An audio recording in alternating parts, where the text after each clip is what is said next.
La microélectronique est un maillon essentiel des chaînes de valeur de secteurs industriels dans lesquels la Wallonie compte des leaders mondiaux, des domaines d'innovation stratégique, des pôles de compétitivité. Exemple, le spatial, les dispositifs médicaux, l'Internet des objets industriels, l'énergie ou la mobilité.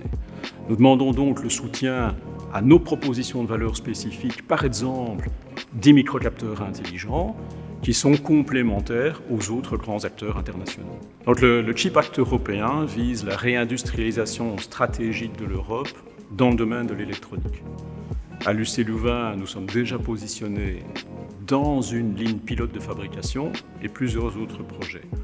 Nous visons par exemple le développement d'applications industrielles, de composants électroniques pour des applications industrielles spécifiques, comme de très très basse consommation d'énergie, des fonctionnements sous radiation ou dans des températures extrêmes, et la soutenabilité environnementale.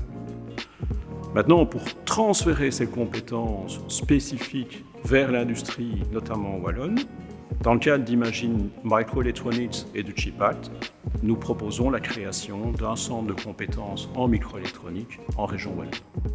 Imagine Microelectronics, c'est une entreprise d'innovation technologique qui va proposer des infrastructures et des services, notamment de la formation, aux acteurs qui sont présents dans notre écosystème wallon et particulièrement en Brabant wallon, start-up, scale-up, qui font du design, de la conception dans le domaine de la microélectronique. C'est le chaînon manquant pour faire le lien entre ces capacités que nous avons d'un côté et d'autre part les besoins des filières industrielles wallonnes, belges et européenne.